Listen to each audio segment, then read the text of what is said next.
Hello and welcome to this new session where we are going to share the basics about cancer. As we know, cancer has become a nightmare. Cancer has remained as a nightmare in the history of mankind. And as years go on, as decades go on, as centuries go on, more cancers, more types of cancers keep on emerging and emerging. So it is in this session, my dear colleagues, my dear brothers and sisters, where we are going to share some fundamental basics about cancer. Every human being who is diagnosed with cancer takes it to be a death sentence. And indeed, it is true, because the diagnosis of cancer alone creates fear, creates stress, creates unending tension to the patient, to the caretakers, to the friends, to the entire community.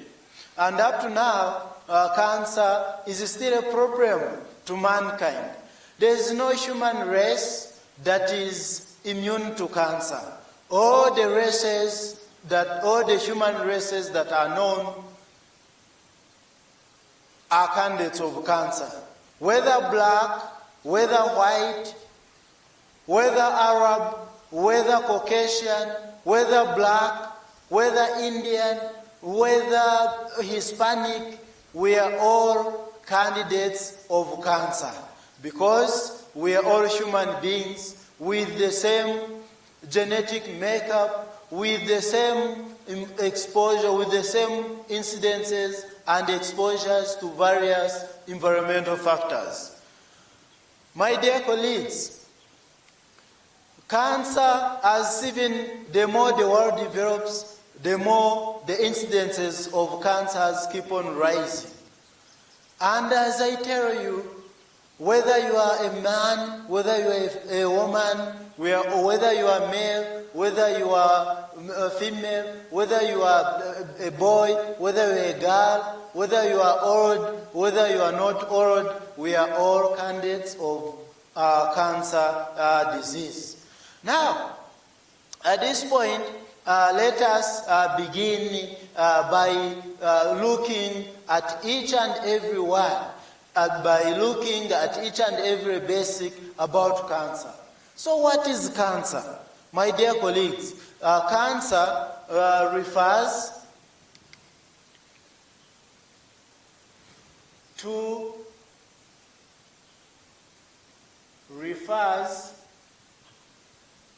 to abnormal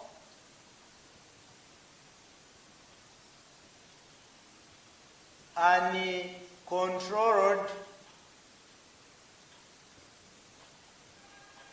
division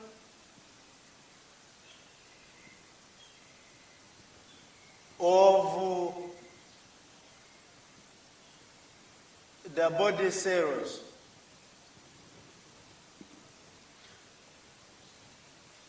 Cell division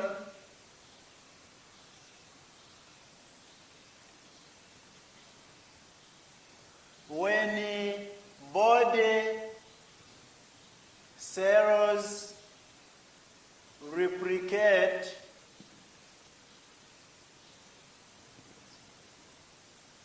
or undergo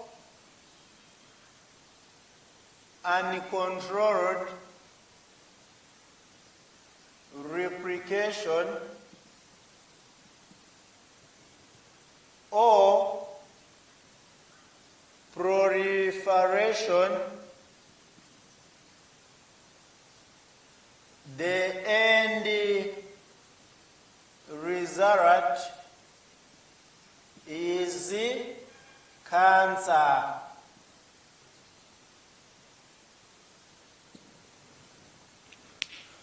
You can see cancer refers to abnormal and controlled division of the body cells. Cell division, from our basic biology, we know that it is the process by which cells will produce themselves, cells divide themselves to increase in number, and like that. So when cell division occurs, in most cases, it results into growth. When a cell begins as one, and it divides itself, or produces itself, or replicates itself to give 2 cells, and 2 cells also give 4, that is cell division. So in that process, as cell number is increasing, it is a form of growth. So the process cancer refers to abnormal and uncontrolled cellular growth must be controlled.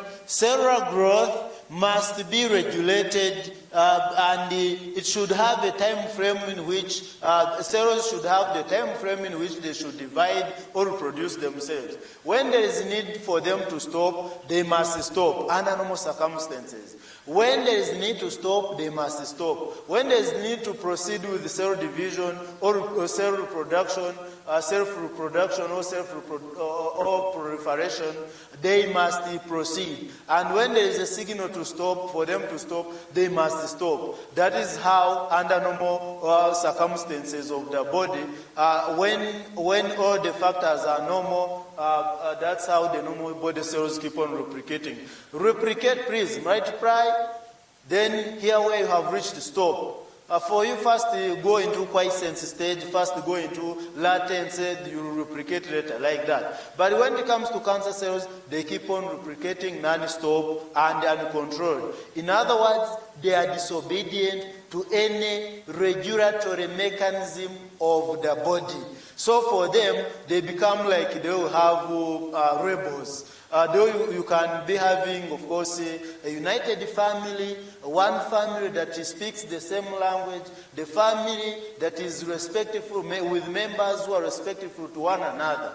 Then, eventually, one group starts actually misbehaving. One group creates eventually, with time, that family starts dividing itself, maybe because of some factors, and you find that one group is rebelling against the other. So you find that the group that is obedient, the group that is doing all the normal things, is being actually fought by the other rebellious group, like the way we know. So likewise, my dear brothers and sisters, cancer cells do not come from outside the body. It is our own body cells that do what? That actually create a rebel group, like I can say, a rebel group that becomes rebellious, that even develops totally different characteristics that are not similar to the normal body cells. And eventually, such body cells that have become rebellious, they start actually looking different from the normal ones, and they start fighting the normal ones invading various actually organs, as we are going to see. So basically, when there is abnormal and uncontrolled cell division or division of the body cells, it refers to the abnormal and uncontrolled division of the body cells, that is cancer. So when the body cells replicate or undergo uncontrolled replication or proliferation, the end result is cancer. This is what we are talking about. But now we need, before we go far, we need to know the basics and what our bodies are made up of. Allow me to take you back briefly so that we all understand step by step. We all understand actually from the first principles. So our bodies, like I told you previously when I was talking about cell biology, I said that our bodies are made up of the building blocks. The building blocks of our bodies are called the cells. So, like, for example, when we build our houses, when I'm going to build a house, I must first create the foundation. The builders must first dig dig into the ground, into the earth, and they create the foundation. Within the foundation, they'll put in stones, they'll bring gravel, they can even put in iron bars, some pipes, and eventually we are able to make a very, very firm and strong foundation. Then afterwards, they start bringing again more stones, bricks and blocks. They start creating walls. Then walls, of course, walls which are strengthened using sand, cement, and water. Like that. Then eventually you see a good wall, a nice looking wall with even looms, but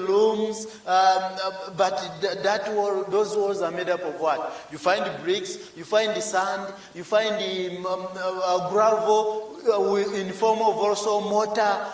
Then at the end, of course, it is plastered. Then we apply paint. Then afterwards, when you look at a complete wall, you see something that is magnificent, that is nice looking. Therefore, when you look at also our bodies, all the body organs, from this hair that you see, from the skin, the bones, the nails, the intestines, the lungs, the heart, the muscles, each and everything that is on my body is made up of the body cells. So only that you cannot be able to see 1 cell, 2 cells, 3 cells, 5 cells. You cannot be able to see them with the naked eye. We are able to see the body cells using various actually instruments, especially the microscopes, of course with the help of stains in some cases that we use in order to be able to view those cells. Now, where do the body cells come from? Before we start actually looking at the cancer, our cancer, which is the problem of today that we are going to discuss about. Now here, look, where does cancer come from and where do the body cells come from? Look at what happens.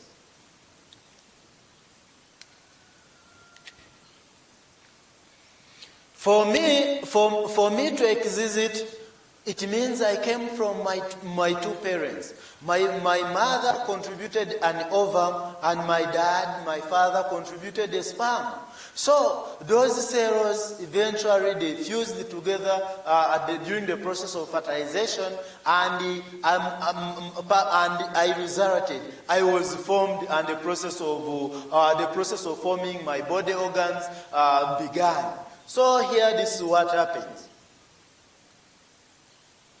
Here we have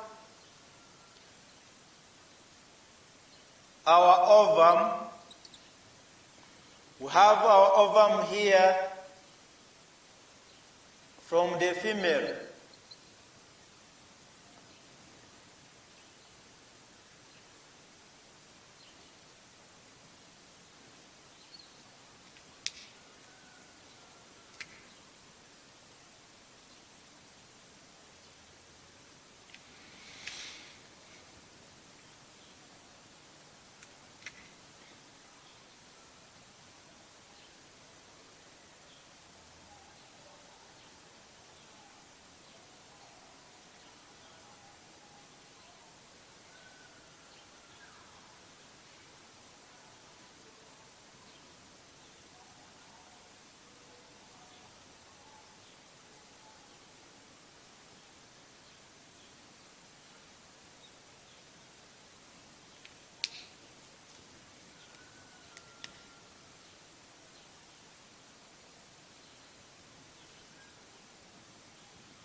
Now, my dear colleagues, this is what happens.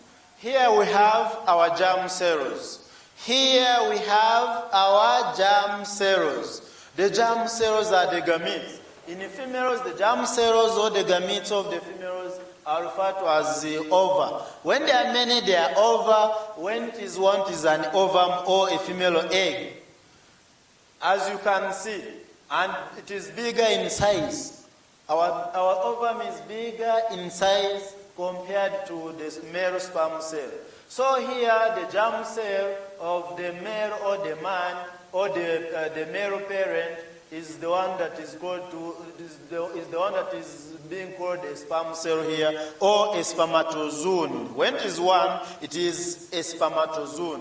When there are many, they are spermatozoa. Now, here we have our spermatozoon here, or the male sperm cell, or the gamete, or the germ cell. And I don't know whether you are keen enough. You can see that here we have 23, the figure of 23, and you also here we have 23. So these gametes are referred to as, in our genetics, the gametes or the germ cells are referred to as haploid cells.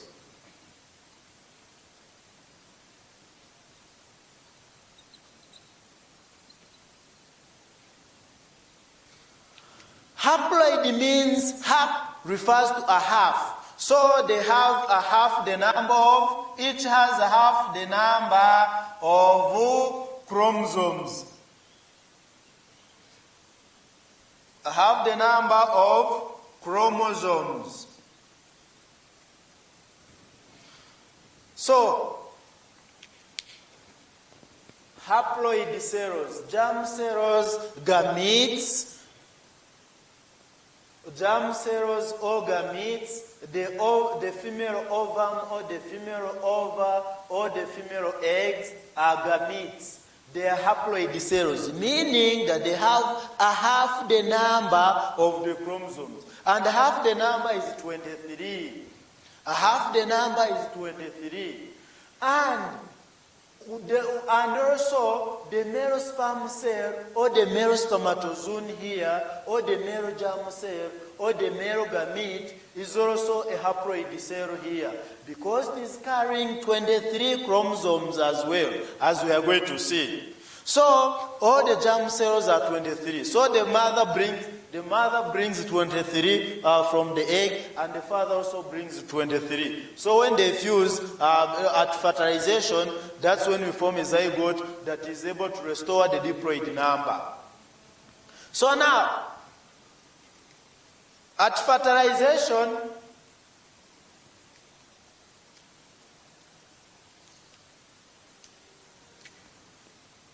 we are going to see this happening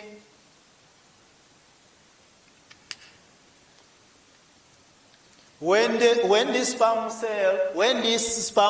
sperm cell fuses with this female egg.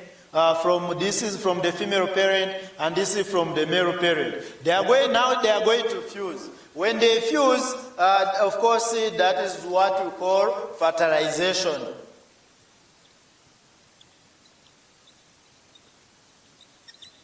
When the two fuse, it means fertilization has occurred. So when fertilization has occurred, we are going to end up with a product. When fertilization occurs, when they eventually fuse to form, during fertilization, we are going to end up with a new cell with a product called a zygote.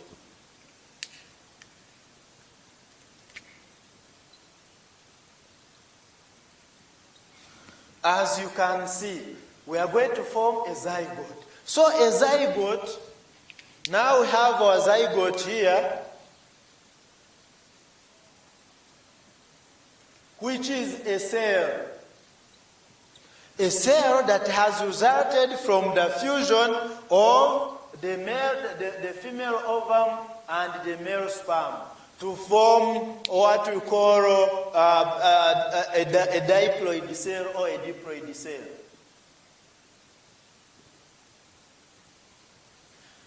Die means two, so die, you can see, die. So a diploid cell. This one has the double. It has the double number, double set of chromosomes. And now, because we saw 23 plus 23, we are now going to end up with the 23 plus 23. We are now going to end up with the 46 chromosomes in the zygote. So it means now this zygote that has been formed is the future child or the future me. The future child, the future me, and you. So all of us started like that. Apart from the Bible, apart from the only exceptions that we know in the Bible, it was only Adam and Eve. Of course, God created Adam from the book of Genesis tells us that God created Adam, and after some time, after about 600 years, was it about 600 years or 60,000 years? I don't really remember very well. Then God saw that Adam, as a man, was lonely. Then he made him to sleep. After making him to sleep, he had to remove part of the rib, and he created a woman. And that woman was Eve from him. And after creating Eve, they started producing and feeding the world. And here we are. So all of us are descendants of Adam and Eve. Now, but also for the way Jesus was also conceived, we don't know. The Bible tells us that it was through the power of the Holy Spirit. Maybe you never know what happened. It is still a mystery. But those are the facts that the Bible tells us. Now, back to our basics here. Still, in the Bible, allow me back to take you to the Bible. I'm very sorry, but it is for the sake of understanding. Still, the book of Genesis tells us that a man shall leave his father's and mother's house. In other words, he shall leave their home. And also, likewise, also the woman will leave their home, her mother's and the father's house. And in other words, she will leave their home. And she will stay with that man also who has become also independent. And together, they will stay together in the union of the Holy Spirit to become one. In the union of the Holy Spirit that is blessed by God to become one. And that is marriage. So how do the two become one? To me, in my understanding from the Bible, the two become one at this stage. When a man donates a sperm, and also the woman donates an ovum, and the sperm carrying 23 and the egg carrying 23 to form to fuse at fertilization to form a zygote, which is a cell, and the future baby. The future baby. This is actually, to me, in my understanding, this is the union God talks about through science. I think when we read much of the science, we should even believe in God the more, instead of actually drifting away and saying that I think God does not exist because I have studied a lot of science and maybe evolution is the only way that resulted into the formation and the occurrence of the things that we see. To me, the more you read the Bible, when you try to read the Bible and also try to read science, I think with the time you end up actually believing in God more deeply. Every now and then you keep on going deeper and deeper to believe in the supernatural being. So to me, in the book of Genesis, in those first chapters of Genesis, I think this is what God talks about, that man and woman will unite in the union of the Holy Spirit to become one. So 23 plus 23 at fertilization will form a zygote. The zygote, which is now from haploid now cells, or the half the number, half. So haploid, we end up with the diploid cell, which is a zygote here. The zygote that is carrying now the 46 chromosomal number, the 46 chromosomes in the nucleus. Now, here, our zygote is the future baby, or the future me and you, the future human being. All of us started like that. Now, it means the zygote is a pluripotent stem cell. The zygote is a pluripotential stem cell. It has the capacity to generate all the types of body tissues that we have, as we are going to see when we start looking at our cancer. Now, here we have our zygote.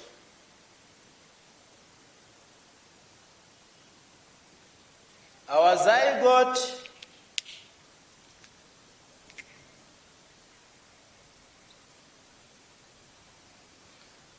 with now 46 chromosomes within the nucleus. The zygote is a pluripotential cell. Pluripotential cell. It has the capability, it has the potential to generate each and every type of the body tissue.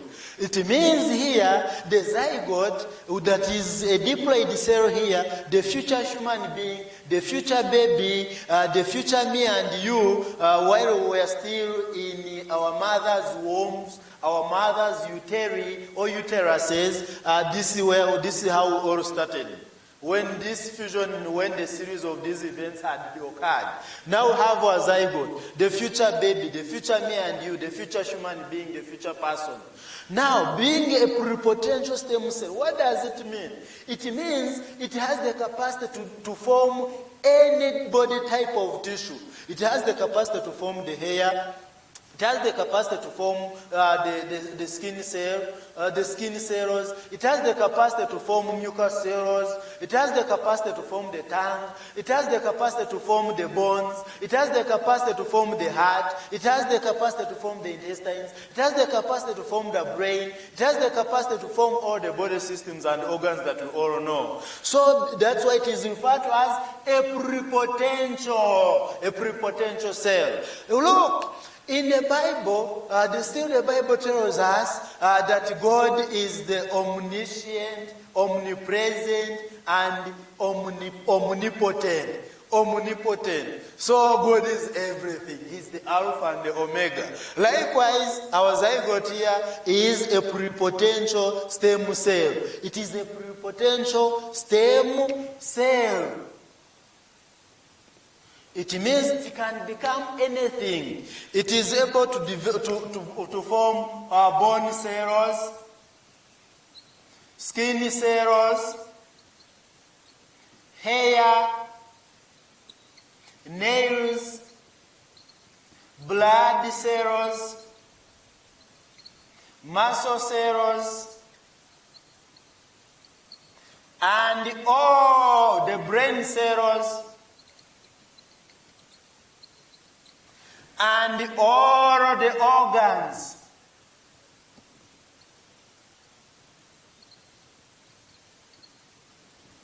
So, this is what a zygote means. A zygote is a special cell. A zygote, it means here, the moment a zygote forms, it means life has begun. It means life has begun. So, it is this zygote that now starts replicating to form immediately. Of course, the moment fertilization begins and the zygote forms, this zygote begins as one cell, as you can see, as one diploid cell with the 46. So we start seeing this zygote now undergoing a series of cell division. Series of cell divisions Now it means the future human being has been formed in the form of the zygote.